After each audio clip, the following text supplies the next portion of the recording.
जय मसी। आज 11 अप्रिल 2020 तदनुसार 29 चैत 2076 शनिबार। आज हामी माथिल्लो कोठाबाट हेर्नेछौँ। आजको शीर्षक छ इस्टरको आशा। आज हामी परमेश्वरको वचन मत्ती 28को 1देखि 10सम्म पाठ गर्नेछौँ।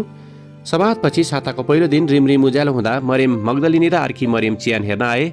ठुलो भूकम्प गयो, किनकि परमप्रभुका एउटा दूत स्वर्गबाट तल ओर्ले र आएर ढुङ्गो हटाएर त्यसमाथि बसे। तिनको रूप बिजुली जस्तो र पोसाक हिउँ जस्तो सेतो थियो। तिनको डरले ती पहरादारहरू थरथर काँपेर मरेतुल्य भए। तर स्वर्गदूतले ती स्त्रीहरूलाई भने, तिमीहरू नडराओ, किनभने मलाई थाहा छ तिमीहरू क्रुसमा टाँगिनु भएको येशूलाई खोज्दैछौ। उहाँ यहाँ हुनुहुन्न, किनकि उहाँले भन्नुभयो बमोजिम उहाँ जीवित भई उठ्नुभएको छ। आओ, उहाँलाई राखेको ठाउँ हेर। तब चाँडो गएर उहाँका चेलाहरूलाई खबर दियो कि उहाँ मृतकबाट जीवित भई उठ्नुभएको छ र उहाँ तिमीहरूभन्दा अगाडि गालिलमा जाँदै हुनुहुन्छ। तिमीहरूले उहाँलाई त्यहाँ देख्नेछौ। हेर, मैले तिमीहरूलाई भनिदिएको छु। अनि तिनीहरू डर र अति आनन्दसँग झट्टै चिहानबाट निस्केर गए र उहाँका चेलाहरूलाई खबर दिन दगुरे। अकस्मात येशूले तिनीहरूलाई भेटेर भन्नुभयो, शान्ति। तिनीहरू नजिक आएर उहाँको पाउ पक्रेर उहाँलाई दण्डवत गरे। तब येशूले तिनीहरूलाई भन्नुभयो, नडराओ, गएर मेरा भाइहरूलाई गालिलमा जानु भनिदियो र त्यहाँ तिनीहरूले मलाई देख्नेछन्। आमेन।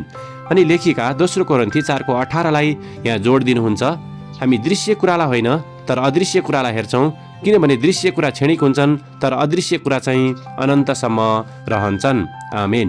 अनि लेखिका आफ्नो अनुभवलाई यहाँ यसरी वर्णन गर्नुहुन्छ। इस्टरको अगाडि शनिबारको दिन म उत्साहित हुँदै आँखाभरि आँसु लिएर उठेँ।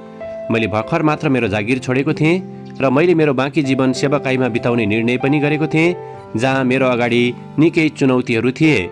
मेरो श्रीमानको कामको खबरले परिस्थितिलाई अझ चुनौतीपूर्ण बनाएको थियो। उहाँलाई जुन पदोन्नतिको प्रतिज्ञा गरिएको थियो त्यो अरू कसैलाई दिइएको थियो। हामीले बुझ्न सकेनौँ कि किन परमेश्वर निकै टाढा हुनुभएको महसुस हामीलाई भइरहेको छ र हामी निकै दुविधा र चिन्तामा परिरहेका छौँ। पहिलो इस्टरभन्दा अगाडि चेलाहरूलाई कस्तो भएको थियो भन्ने कुरालाई मैले विचार गरेँ। उनीहरूले केवल उनीहरूको असल मित्र र गुरुलाई गुमाएको शोक मात्र मनाएका थिएनन्, तर उहाँ उनीहरूको राजा हुनुहुनेछ भन्ने आशा र सपना पनि गुमाएका थिए। उनीहरूले आफ्नो सबै थोक छाडेर येशूलाई पछ्याउने निर्णय पनि बेकार भएको आवाज सायद उनीहरूलाई भएको थियो होला र उनीहरू पक्कै पनि विभिन्न प्रश्नको उत्तरको प्रतीक्षामा थिए। येशूका चेलाहरू जस्तै परमेश्वर हाम्रो जीवनमा कसरी काम गर्दै हुनुहुन्छ भन्ने कुरालाई कहिलेकाहीँ हामी देखिरहेका हुँदैनौँ, तर येशूको जीवनमा के भयो भन्ने कुरा हामीलाई थाहा छ।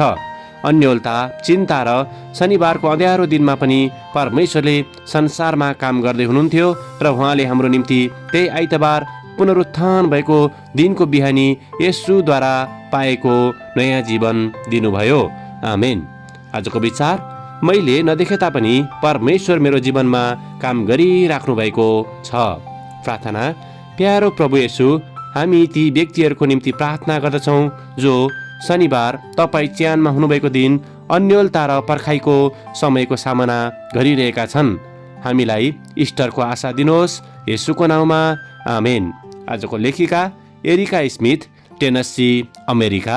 आजको प्रार्थनाको विषय, परमेश्वर मौन बस्नु भएको छ भन्ने आवाज भएका व्यक्तिहरूको निम्ति।